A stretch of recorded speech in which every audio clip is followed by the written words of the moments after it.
Hey guys, welcome back to my channel, or if you're new here, welcome. My name is Samantha Ravndahl. Makeup was my first ever passion, and now it is my job in a very different way. I am a full-time influencer at this time. So today I wanted to talk to you guys about my journey as an artist, not necessarily as an influencer. I was originally just sitting down to play with makeup because I haven't done that in a very long time. And then I was like, if I post a picture of this, everyone's gonna be like, why the fuck didn't you film this, bitch? Okay, let's do this. That's probably the longest intro I've ever filmed. I don't know exactly what I have planned today. I know that I wanted to use these things. I'll give you guys like a little close-up. That's a Beauty Guru close-up. That's a classic thing. I got these from Michael's. They look like geodes kind of. They're really cool. And I had gotten them like over a year ago because I was planning on doing Halloween looks with them and I never did. When I am drawing, painting, doing makeup for fun, I listen to music, so I'm going to put my headphone in one ear. I'm gonna use my Natasha Denona Face Glow Foundation. I'm just putting that on the back of my hand and I'm going to mix it about 25% sheared out with this little Vichy 89 mineral thing. I've always liked to do my base first, no matter what kind of makeup I'm doing, because I just feel like it really helps me to have almost like a really plain looking canvas. I rarely set my face during the day anyways, but I especially don't when I'm doing creative makeup because I want it to be easy to blend out over top because I'm gonna be resting my hand on my face a lot and gluing shit and re-gluing it and whatever. So I wanna tell you guys a little bit more about my journey as kind of like a makeup artist and how I got into this and all that kind of good stuff. When I was a little girl, I would go with my mom to Weight Watchers appointments. And I would always bring a coloring book and I would sit on the floor and I would have my coloring book open on one of the chairs and I would color, and I liked Barbie books and I liked The Little Mermaid, and I had a bunch of different coloring books like that. When I was older, I remember going through some of my old coloring books and realizing I'd only colored in the makeup on a lot of the things. I would color in animals and I would color in makeup a lot of the time. I'm using a lighter concealer because I want to like kind of sculpt my face more today and offer some more kind of like dimension. As a kid growing up, I was always like really artistic. I loved painting, I loved drawing, and that was just kind of my thing. But I never really saw it or thought of it as something like that I would do for a living. It was just truly like who I was, you know what I mean? Like I really never was like, oh, I could be an artist. Like I just was an artist. When I was old enough to kind of start thinking about what I wanted to do longer term, I really wanted to be a marine biologist. That was like my thing. And I remember, I think I was like 12 or 13 and I had emailed this marine biology school in Australia, and I had decided that that was like the school I was going to. I'm not sure why I picked that one. I just thought Australia was the place to explore aquatic animals. So I had decided I was gonna be a marine biologist, and I had emailed this school and they were basically like, thanks, but you're 12. And that was the end of that. Then as I got older, there was a person named Karson that ruined my dreams, and when I told my class that I wanted to be a marine biologist, we all were like going around the room saying what we wanted to be, and I said I wanted to be a marine biologist, and he was like, do you want a family? And I was like, yeah, of course. And he was like, then you can't be a marine biologist because you'll be on the ocean for months at a time. And I was like, well, my dreams are ruined, so thank you, Karson. Karson, if you're watching, this is your fault. So I kind of didn't really have any idea of what I wanted to do after that, and I didn't really think about it and I didn't really care about it. Then when I was in grade 8, I would play with my mom's, my mom used to sell Avon, and she had like little like sample baby lipsticks, and I would always play with those little lipsticks. And then I also found one of her old eyeshadow palettes because she also used to sell makeup for a brand called Alouette. I think it might have just been Canadian. I don't know if you guys had that in America. The palette had, it had like a peacock blue, an olive green, a black, and then I think like a champagne color. And I wore that palette every day of my life. I'm just turning the brightness down for a little bit while this sunshine is like shining directly in my eyeball. So I would always play with this eyeshadow palette, and I just basically decided I was good at makeup from there on out. I was like, this is my calling. But again, I didn't really see it as something that was gonna be a job. It was just something that I thought was really fun. And then when I was in grade 10, I started watching one singular YouTuber. Her name was Fafinetx3. I thought she was the coolest. So I watched her and I read Temptalia's blog. Hey Christine, this is so embarrassing, but you already knew this. I fell in love with those two. I thought they were so great, and I thought they were doing such cool things, and I wanted to be like that kind of thing. And so that YouTube channel I was talking about, at one point she had posted a haul from IMATS. She had gone to an IMATS, and I was like, well, I need to go to IMATS then, because I'm going to be this woman. I had talked to my mom, and I was like, I really want to go to this thing called IMATS. It's like a makeup trade show, and I need to get these brushes, because she got these brushes, and she has this, it's like this palette that has all these colors in it, and it's super cheap and whatever kind of thing. And it was one of the I don't know if it was BH or if it was the other company that did that back in the day. I can't remember what the other one's name was, but I was like, I need this palette. My mom was like, okay. So we went to IMATS in Vancouver, and at the time that was like 4 hours away from where we lived. We lived in a town called Kelowna, which is not a small town, but it's not a big town, and it feels a lot smaller than it is. I remember, first of all, there was like a student competition, and I was like blown away. Like, I just couldn't believe what these people were doing with makeup, and I thought it was so cool. And then I also I watched a lecture that was by this Mac artist. She was talking about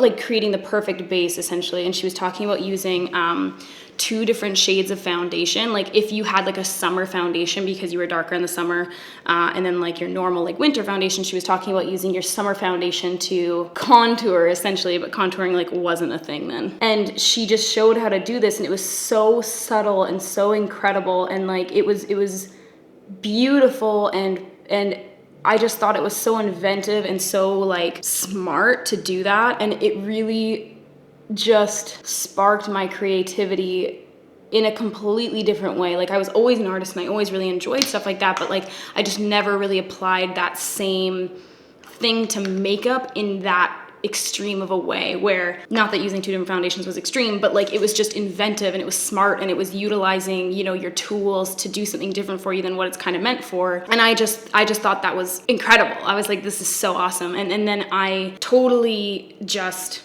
went off the deep end with makeup. So I went home and I applied to school for makeup artistry, and I got accepted, and I had to just wait until I was graduated from high school. So I still had at least a year. I think I applied like halfway through grade 11, and then I had graduated obviously in grade 12 and went and moved. But all throughout grade 11 and grade 12, I did makeup constantly. I would get up in the morning and I would do my makeup for school, and then I would go to school, and sorry mom, I'd skip class to do makeup on my friends. And not even just makeup, but like we would do like body painting and avant-garde stuff, and I'd paint my friends like skulls and peacock feathers and just like all this different shit, because I just couldn't get enough of it. And then a lot of the times my friends would come over after school, and I'd do their makeup again, and we'd wash it off and do it again, and wash it off and take pictures and do it again. And that was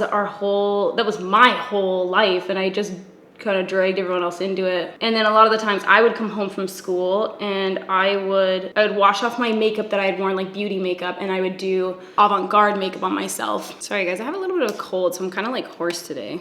So then I graduated high school finally, and I was out of there. I moved to Vancouver, which is where I live now, and I started my makeup school basically 2 weeks after I graduated, and that was kind of the beginning of this whole journey. So when I was in high school, I was kind of like, I was fun and I was funny, I think, around my friends, but I was somebody who really sort of relied on being around others to bring up my sense of humor and sort of my outgoingness. And then when I moved to Vancouver, I had no one. So I was really like on my own.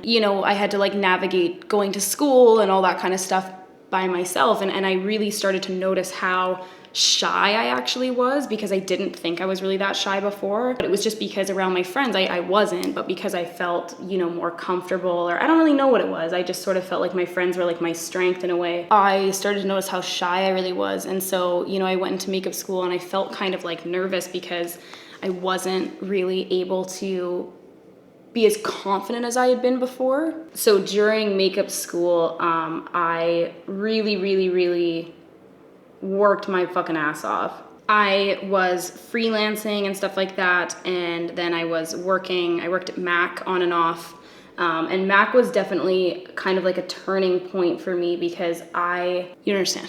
Everyone says they love Mac. They're liars. I love Mac. Mac was the only makeup counter that existed in my hometown at the time, and so it was really the only place I had to shop for like more high-end makeup, and I would spend every dollar that I had at Mac. And I remember one day I went in and one of the associates was like, "Oh, how old are you?" And I was like, I'm 16 or whatever I was at the time. She was like, "Oh, well, when you're 18, come in and, you know, you should apply and like maybe we'll hire you." And I was like, oh my God, I would literally die. And so the second I had a chance, I was in there. I applied at Mac. And I was working there on and off over the course of basically 2 years. And it was weird because two things happened when I started working at Mac. It became my life. Like, I thought that I loved Mac before. It was like on a whole other scale once I started working there, because once I started learning about how they teach their employees, and like you really sip the Kool-Aid when you work at Mac, I feel, especially when you first start, because it's just like, it's so creative and the training process is really cool. And then you get to go to update and you see you know, what's coming out over the next few months, and it feels really like cool and exclusive and exciting. And you know, and everyone who works at Mac, for the first little bit at least, just loves it. Like, they just are like, this is the fucking coolest job on the planet. Like, I would prompt people by being like, what do you do for work? And they'd be like, oh, I do this. And I'd be like, I work at Mac. Like, I could not wait. And like, they had pins and necklaces and shit like that that said Mac, and I would wear that like way after my shift was done, because I was just so proud to work for Mac. Like I just was so happy. And I thought at that time, my long-term goal was Mac. Like, I was like, I'm gonna be a regional trainer, and then I'm gonna do this, and then I'm gonna do that, and then I'm gonna be the CEO, and then I'm gonna own Mac. And like, I was like, I'm with Mac for the rest of my life, because I just loved that company so much, and I just wanted to represent it. And then the other thing that happened was, it was kind of the first time where the illusion was shattered a little for me. And what I mean by that was that, like, Mac in my mind was this exclusive entity of coolness, and I coveted my products so much, because to me that was like something I had worked for and earned, and it was going to be what like made me more of an artist. Because when I started doing makeup, I had 3 brushes. I had a Mac angle brush, I had a Mac precise eyeliner brush, like kind of like this sort of, that little like tiny thin paintbrush thing, and then I had a sort of like fluffy shader brush. Like, it was the shape of this, but it was like fluffier. And those were my 3 brushes. That was all the brushes I had. I did everything with those, okay? I did like beauty looks, skulls, Halloween looks, body painting. Like, it did not matter. I would sit there with a black eyeshadow. Like, one time I was doing Shaylin's face like a skull, and I sat there and shaded with my fucking angle brush. But to me, it was just like, I would get one thing, because that was all I could afford at a time, from Mac, and I coveted it. And it became like, how many ways can I transform this one product? Like, a blush would be an eyeshadow as well, and a brush that was meant for my eyebrows would be eyeliner and shading and blending and you know, like anything, like everything was everything. And I would use that product in every way I possibly could. So to me, I coveted all these products so much. And then when I got to Mac and I started working there, I remember the first time somebody asked me to go in the back room and grab something. This is gonna sound so silly, but I went into the back room and I went to go grab whatever I was going to go grab, and I just remember seeing all of the product, and I was like, what? There was something about seeing so much, like such copious amounts of that product that made me feel like, oh, this isn't a tool, this is a business. And it was because I was like, wow, like this is like more than just, you know, a product that someone's gonna covet. It's like thousands of people are gonna have the exact same product, and they're not gonna use it the way that I'm using it. And they're not gonna love it the way that I'm loving it. And that like devastated me for some reason. I thought that was so sad. It kind of was the first time that I was like, oh, this is like an industry. And I feel like that moment started to really shift the way that I felt about makeup. And also it shifted my feeling of myself in a way, because I felt like, how stupid have I been to be so naive and think that we're just all artists that love our craft. Everyone else looks at this as a business and like a way to make money. And I started to kind of like doubt myself a little bit, because I was like, well, I need to stop being stupid with my head in the clouds and recognize that this is like an industry and not just, you know, something that I'm doing for fun. So after that moment, I really started grinding. My makeup teachers would freelance as well, and a lot of the times when they weren't able to take a job, they would kind of pass that job on to me. And it was sort of like my confidence for makeup came out of nowhere, because I remember I had talked to one of my teachers after school one day, and I was like, you know, I really want to apply at Mac, and you know, I'm nervous I won't get the job, blah, blah, blah, like what if they don't hire me? And she was like, babe, honestly, like you gotta break out of that shell. And she was just basically telling me like, you can't be this shy, you can't be so like nervous about your skills and stuff like that, like you have to like, you know, own it. And that set me on a whole other path, because I was like, all right, I fucking will. I would go to school. I was at school from 9 to 5, and then I would leave school. I would go to my job after school at Mac, and then I would leave Mac, and I would go to a freelance job in the evening. And I remember my first ever freelance job. I was, again, like 19 or 18 or something. It was a job that one of my teachers had passed on to me. And when I got there, there was like a male model and a female model, and the male model needed his hair cut, and they were like, do you cut hair? Because like when you're a working makeup artist, they think that you first of all have everything in your kit. Like they'll be like, do you have a granola bar? Do you have a pair of like regulation scissors? Do you have a clothespin? Do you have like dryer lint? Like they ask you for everything under the sun, because they think that you're just gonna magically produce from your pocket and be like, yes, of course I do. And sometimes you do, oddly enough. But they also think that you possess every skill on the planet. Like they think that there's nothing that you can't do. And it's a little bit different depending on the area, because a lot of the times makeup artists are trained in hair as well. But in Vancouver, it's more common to have like hair artists and then makeup artists, and it's like a very separate thing. And so I had no training in hair, but they were like, can you cut hair? And I was like, So I'm donning a pair of cuticle scissors, and I was cutting this male model's hair on my very first photo shoot. Also, at one point, they all started doing coke, and I was like, I have to go home. I have a bedtime. Well, that one looks maybe a little too big. Not sure. Yeah, I think it is. And I, first of all, loved it. Secondly, thought I was the shit. I thought I was the bomb. And I thought nothing could slow me down. I decided that I wanted to like work for Mac long term, and that was kind of like my goal in the beginning. And then I sort of started to feel like the culture wasn't right for me. You know, at Mac, it really kind of feels like you can be the best employee, you can be the most dedicated, you can be the most artistic and talented and incredible, and it really doesn't matter, because it comes down to sales, obviously. And it bothered me because I felt like, I understand the system, like don't get me wrong, because I know that there's gonna be people in the comment section being like, you're so entitled.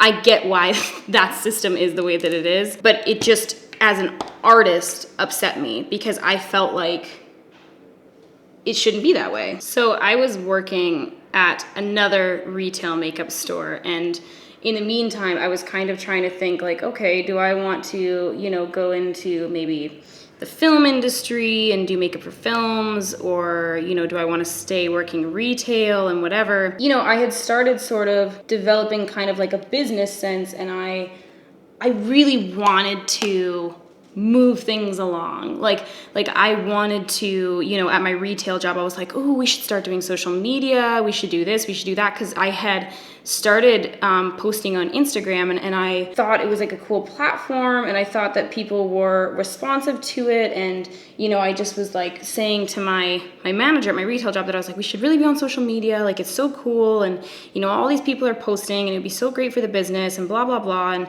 she was kind of like, okay, like whatever, like you can do it if you want, but like she really had like didn't really like give a shit about it or think that it was like necessarily this fantastic idea. But I just couldn't stop trying to think of something else to do. Like I always thought we should be doing more than we were, and it sort of bothered me that nobody else gave a shit. Because to me, I was like, how do you become complacent? Like how do you become someone who doesn't care about what's going on? Like how are you not just wanting to do so much more than what we're currently doing? So eventually I ended up getting fired from that job, and I was devastated. It was like my lowest low. I was so heartbroken. I couldn't believe it, and I just felt like the grounds on which I was fired was basically for being a mouthy little bitch. It was basically because I stuck up for a friend. And I remember coming home and talking to my dad and, being like, I just can't believe it. Like, this is so unfair. I shouldn't have been fired, blah, blah, blah. And I remember my dad saying to me, it doesn't matter if it's fair. That's business. I just have these small moments in my life where a light bulb goes off. And that was one of those moments, because to me, to say that something wasn't fair, but it didn't matter because that's the way that the world was, to me, I was like, no, that's not right. Well, no, why? Why can't we do something about it? Why can't we say something? Why can't we talk about it? Why can't we, I wanted to stand up to that. At that time, I was kind of watching people on social media, and I was seeing that, there was a lot of people that were, these people kind of in their late 20s and stuff like that, and early 30s, and I was like, wow, these people are dedicating an awful lot of time to social media, and I just didn't understand it, because to me, I was like, well, why? Why do people care this much? Why are people that focused on it if they're not benefiting? So I was living with my parents at the time, and I said to them, I was like, I want to figure out, I feel like people are making money off of this, and I want to figure out how, and can you guys just give me a month where, I can essentially try and research this and do it and figure out if people are making money, and if they are, how, and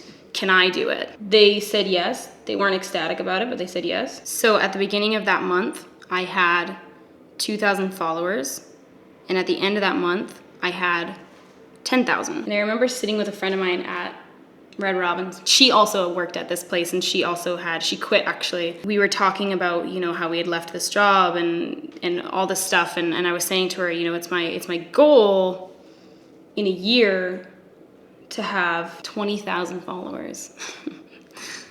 And at the end of that year, I was at 1 million followers. I got into social media on a hunch, but I started getting into it, and I just thought it was so fun. And for me, I was like, wow, this is such a blast, because I get to do makeup every day, and I get to do something different every day, and people were responding really well to it, and I just thought it was such a cool thing. One of the first things I ever did on Instagram was I made this hashtag, and I called it 30 Days of Makeup. And I kind of encouraged other people to join in. I was like, I want to do, this thing, and I want everyone to do different makeup for 30 days, completely different makeup for 30 days straight, and post it on Instagram. And the whole purpose was kind of to see, first of all, to push your creativity, but also to see how much of a better artist you were and how much better you were at taking photos by the end of it. Some people actually followed along with me. I thought it was really, really cool. And then one of the next things that I did was create Battle Lash. So most of you guys probably won't know what Battle Lash is.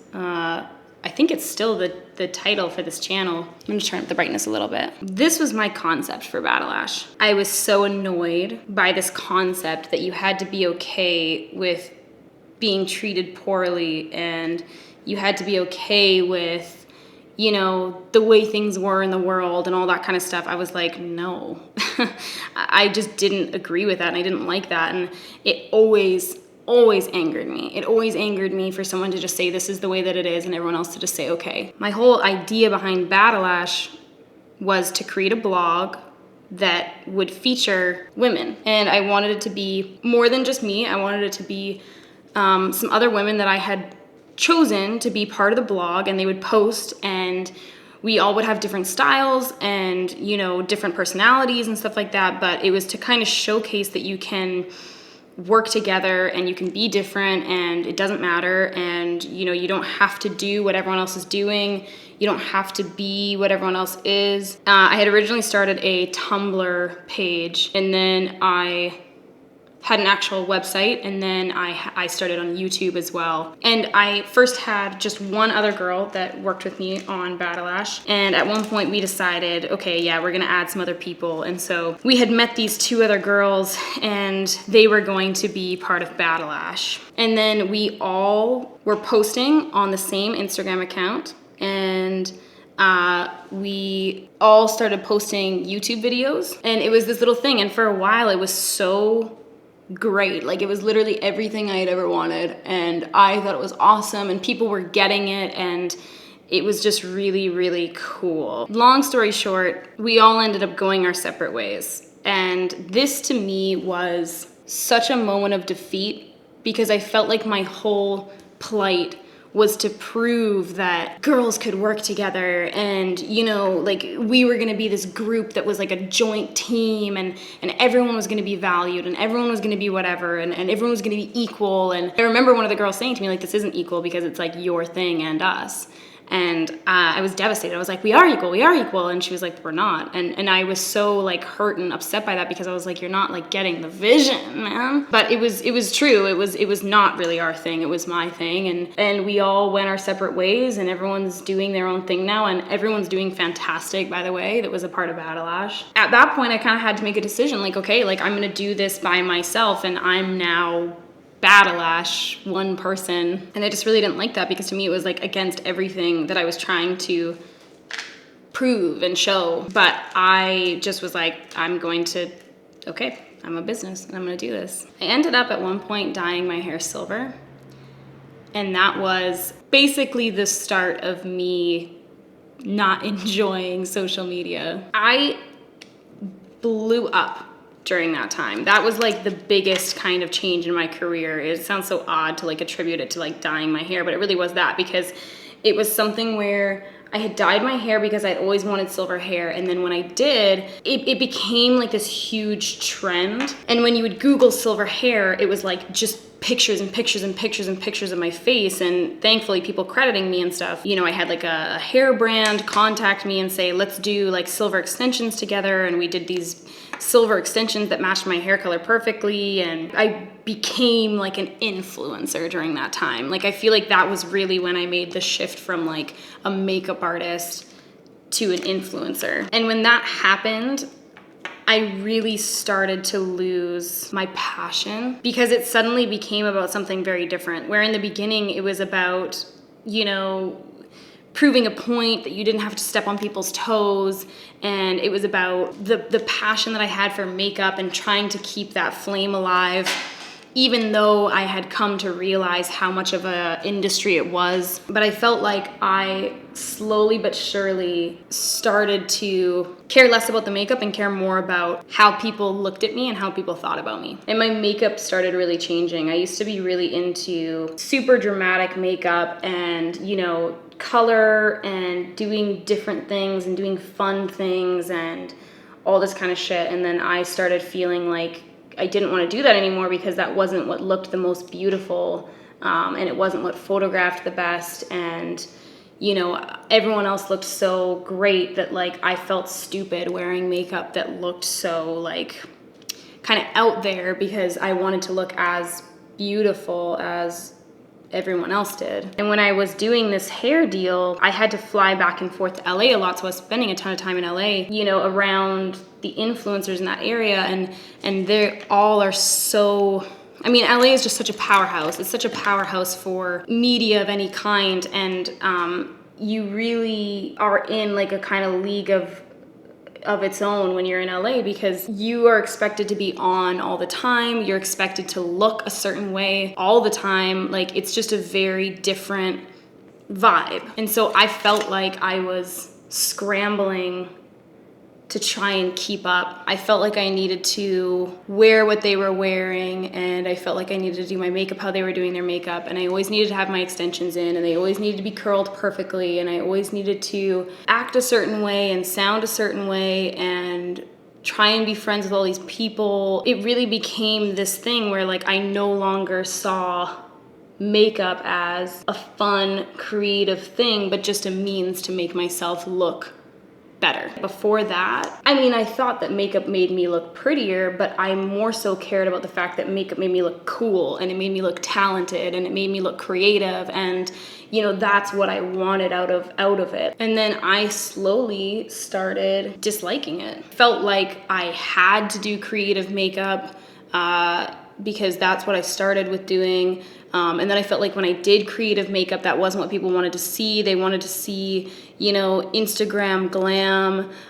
So it was kind of like makeup became a chore, because I just wanted to look pretty. I didn't want to do creative makeup, but people were hounding me to do creative makeup. And then when I would, people were annoyed by it because they didn't want to see that. And you know, like it just started to become this thing where I was like, I don't fucking want to do makeup. I kind of started to lose my passion. And then the other thing that was happening was, you know, I kind of have touched on this throughout the video, but basically my whole life I've been like a little like anti whatever society is doing. I'm like, no, this is stupid. I just didn't like accepting that things were the way that they were, and that's what you had to just like be okay with. When I started in this industry, I'd get annoyed by things that people were doing. Like I was annoyed by the fact that people weren't disclosing sponsored posts. I was annoyed by the fact that, you know, people that were shitty people were doing really well. Stuff like that just really started to kind of weigh on me. I was like, you know, I'm going to be honest and I'm going to be myself and I'm going to do this and I'm going to do that and blah, blah, blah and whatever. Basically, I started to realize that it didn't matter what you did because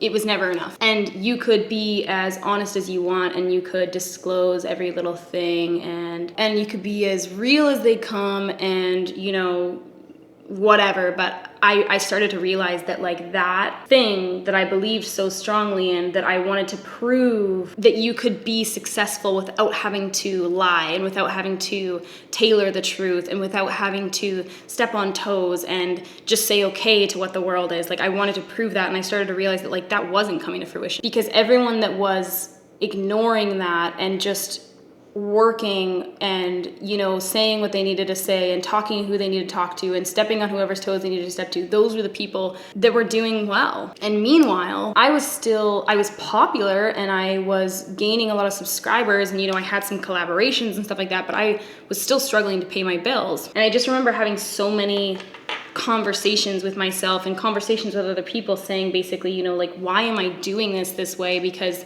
it's not paying off for me. And it was something where I really had to come to terms with the idea that, first of all, hopefully it would pay off eventually, but secondly, that wasn't why I was doing it. I was doing it because I was so angry about the fact that I didn't want to believe that you had to be that person to do well. I wanted to start appeasing people, I guess, because I felt like so frustrated that these morals that I'd stuck to for so long and these beliefs I'd stuck to for so long weren't essentially doing anything for me. I became even more unhappy and even more unsatisfied with what I was doing. It really took hitting rock bottom for me to start actually finding some enjoyment in this job again. I tried being myself. People didn't care.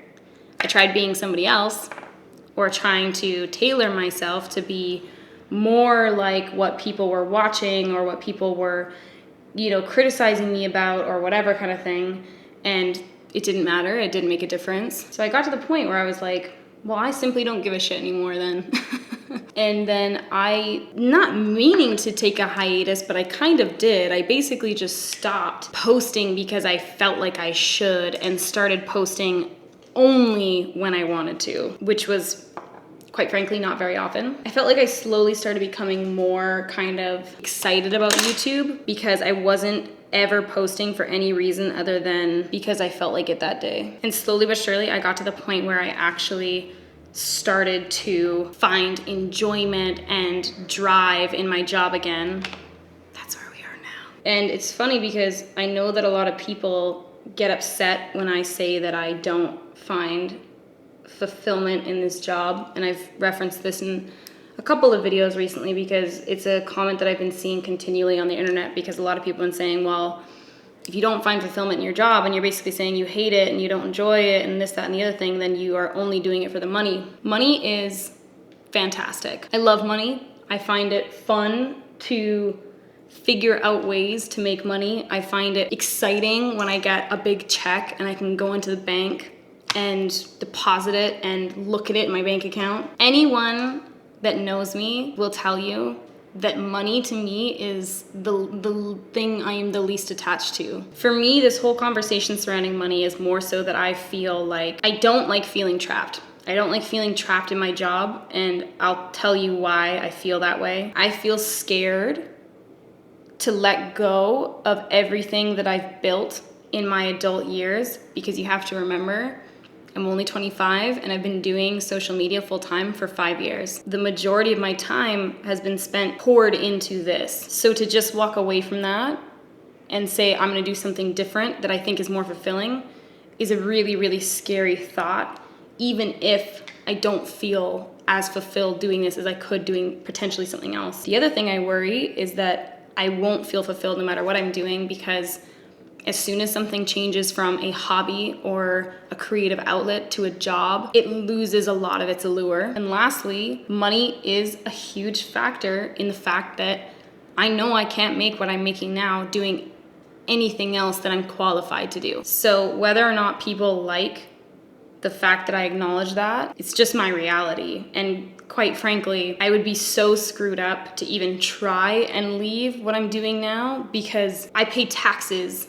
on the money that I make just like everyone else. And I pay taxes that reflect the amount that I currently make. So if I was to leave midway through the tax year, I could not pay my taxes in any other job, because I have to continue to make this amount of money to continue to be able to pay my taxes. And I would have to have really impeccable timing to break out of the cycle of doing what I'm doing now. I just don't believe in sitting here and telling you that everything is peachy keen when it's not. And again, it's not to say that I don't enjoy certain parts of my job, because there's days where I genuinely want to sit down and film, and there's days when I really enjoy interacting with you guys and responding to your DMs. And every YouTuber says this, but they're wrong, because I'm right in the fact that my subscriber base filled with some of the best people on this planet. If you just scroll through my comment section on any given video, except for any video of mine that's controversial, it is just flooded with either the kindest or the funniest comments ever. So what was the point of this video? Nothing. There was no reason for it at all. Truthfully, the purpose was that I knew that you guys would get upset if I posted a photo and didn't film it. Just thought I would have it with a melancholy storyline. My goal for 2018 was balance. Not working out for me.